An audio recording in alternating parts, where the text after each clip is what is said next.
2026 को उपस्थित इस पावन भूमि पर हम सबका आगमन है।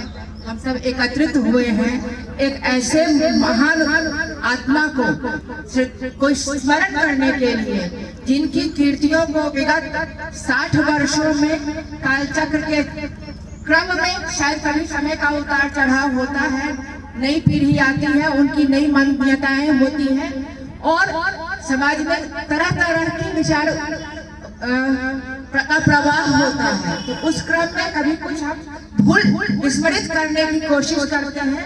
वह मानवीय वृत्ति का सबसे महत्वपूर्ण पहलू है, वह है तत्काल, हमें तुरंत चाहिए। यह तुरंत की जो वृत्ति है, इसी वृत्ति ने आज पूरी दुनिया को एक उच्छृंखलित व्यवस्था में ला दिया है।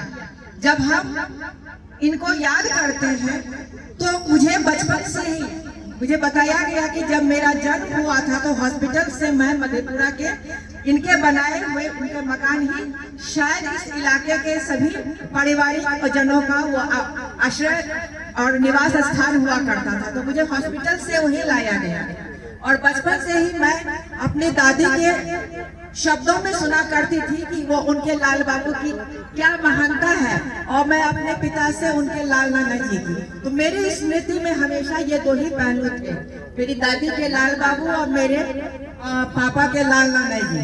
जब मैं यहाँ आई 1996 में ज्वाइन करने के लिए, तब मैंने सिर्फ और सिर्फ एक छोटा सा वो शिवरंजन प्रसाद मंडल +2 स्कूल देखा और एक विधि महाविद्यालय। तो ये तो पूर्व में जानते थे कि ये 1896 में स्थापित किया हुआ था, तो वो एक सदी पुरानी थी। लेकिन इनकी कीर्तियों को के पास जितना इनका होना चाहिए था, प्रथम विधि मंत्री होने के नाते, फिर राष्ट्रीय आंदोलन के प्रणेता के रूप में जो पूरा पूर्वोत्तर क्षेत्र विगत 1905 में बंगभंग आंदोलन के बाद आजादी तक सबसे सक्रिय क्षेत्र था और जहां पर पूरी आधुनिक व्यवस्था की शुरुआत आधुनिक युग में आधुनिक शिक्षा, औषधि प्रविधि और विधि शिक्षा से, कानून की शिक्षा से ही हुई थी। तो जब पटना में रहते रहते मालूम पड़ा कि ये प्रथम विधि मंत्री थे, पटना में मैंने कहीं भी इनके नाम का कोई भी चर्चा, कोई भी स्मारक, कोई भी चित्र, कुछ भी नहीं देखा। तो मुझे बहुत तकलीफ होती थी और मैं जब इसकी चर्चा अपने पिताजी से करती थी तो वो मौन हो जाते थे। और धीरे धीरे चूंकि मैं थोड़ा उत्सुकता और कुछ थोड़ा मुखर प्रवृत्ति के रहने के कारण अपने बड़ों से थोड़ा डांट भी खाती थी, लेकिन मैं जिज्ञासा छोड़ती नहीं थी जब तक मैं जड़ तक पहुंच न जाऊं कि आखिर कारण क्या था। तो कारण पता चला कि वहां पटना के जो राजनीति थी, जहाँ पर कुछ बातें हुई थी जस्ट आफ्टर इंडिपेंडेंस, मतलब कानून लगने के बाद, संविधान को लागू होने के बाद एक तो जमींदारी उन्मूलन कानून भी पारित हुआ था, जिससे कि तत्कालीन जमींदारों को और वो जो नवाब राय बहादुर राय साहब, नवाब साहब, एक ग्रुप है, समूह है जो सदा सत्ता के साथ सम्मिलित होकर के व्यवस्था को एक तरह से कह सकते हैं स्थिरता भी देते हैं।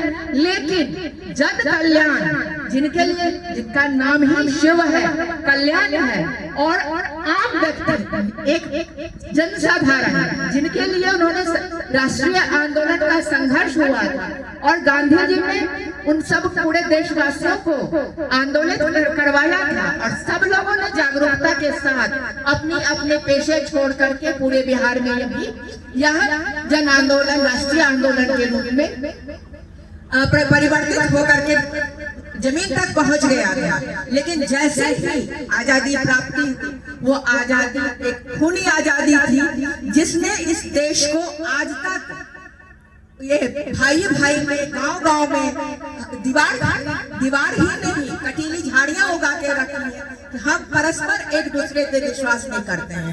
कोई मेरा क्या ले लेगा, कोई मेरा देह छीन लेगा, कोई मेरा आड़ मिटा देगा, और पूरा जन जो पूरे हमारी जो लोक संसाधन है आज भी इसी जंजाल में कानून, थाना, पुलिस सब में उलझी हुई है। लेकिन विधि विधान से चलने वाली जो व्यवस्था है वह आज भी हम बिहारी एक बाहरी तत्व के अधीन कहते रहे थे कि हम विकास कर रहे हैं, विकास विकास विकास। कोई सिर्फ रोड बनाना विकास होता है क्या? सिर्फ बिल्डिंग में खड़ा कर देना जहाँ से कॉन्ट्रैक्टर का कमीशन हमारे पास आए, वो विकास नहीं है। विकास है जब हम समग्रता के साथ सभी को समावेशित करें और विधि विधान से सबका हक, सबकी प्रतिभा और सबके सम्मान का ख्याल रखें। और इसके लिए आज हम इसको मानते हैं कि किस प्रकार हम लोगों के जीवन मूल्यों में हमारे दादाजी और पिताजी ने बड़ी कठिनता से उन मूल्यों का पालन करवाया। और कभी कभी जब हम लोगों को इससे परेशानी होती थी, कहते थे सब लोग तो करते हैं, तो कहते कि सब लोग करते हैं तो जरा करके देख लो, अगर संभव है तो करके देखो कितना दूर जा सकोगे। तो धीरे धीरे ये भी पता चला कि सत्य का और सत्य के आधार का, सत्यव्रत का की परिणति सिर्फ शिवम और सुंदरम में होती है। और यह एक बहुत ही दीर्घकालीन प्रक्रिया है। इसके लिए त्याग के साथ साथ और धैर्य भी रखना पड़ता है। और सही वक्त पर ईश्वर और महाकाल कभी पुण्य को छुपा के नहीं रहते हैं और वह सूर्य के सामने प्रकाशित कर ही देते हैं। तो आज मैं उसी क्षण को आज याद कर रही थी, जैसे हमारे पूर्व कुलपति महोदय और जो कि हमारे सबसे स्नेही चाचा जी हैं और जिनका संरक्षण पा करके मैं आज इतना अपने को सबल और सुरक्षित महसूस करती हूँ, क्योंकि मैंने सब जगह देखा है काम करते हुए कि क्यों मुझे पीछे हटना पड़ा, क्यों मेरी पीएचडी अभी तक पूरी नहीं हुई, मेरा कोई भी एकेडमिक काम पूरा नहीं हुआ। इनके आशीर्वाद से मुझे 13 ईस्वी में एकेडमिक काउंसिल का इलेक्शन जीतने में इनके आशीष से और इनके ही उसका प्रस्ताव मुझे प्रस्तावक के रूप में मुझे नामित किया था। तो मैं इनके आशीर्वाद से मैं विजित भी हुई और आज तक वह मैं जारी हूँ। लेकिन इसके पीछे जो व्यवस्था थी विधि विधान की, निकायों की, उसके कार्य प्रणाली की, उस पर जो कुठाराघात हुआ है वह बहुत ही चिंतनीय है। और जब हम लोकतंत्र की बात करते हैं, विधि विधान की बात करते हैं, तो हम सब आज हाथ बांध करके धृतराष्ट्र के दरबार की तरह पड़े मौन हैं कि क्यों हम अपनी आजादी, अपनी स्वतंत्रता और अपने सम्मान को किसी बाहरी तत्व के डिक्टेशन पे या उसके छोड़ करके जाना पड़ता है। और अब तक जो भी मुख्यमंत्री थे सबने इसी भूमि के समाजवाद की महिमा को समेट करके सामाजिक न्याय की बात की। और किसी ने तो अपनी राजनीतिक दल बना लिया, वंशानुगत राजनीति का, और किसी ने सिर्फ और विधानमंडल का कभी भी जनता के सामने जाकर के एक भी जनमत प्राप्त नहीं किया। जब देखा तब तमाशा बना करके जनमत को तमाशा बना करके कभी इस पलरे पे कभी उस पलरे पे जा करके आज बिहार को कहीं भी नहीं सिर उठाने के लायक रहने दिया। तो आज इस परम पावन भूमि से, इस परम पुण्यतिथि को हम सब संकल्पित हों और आपसे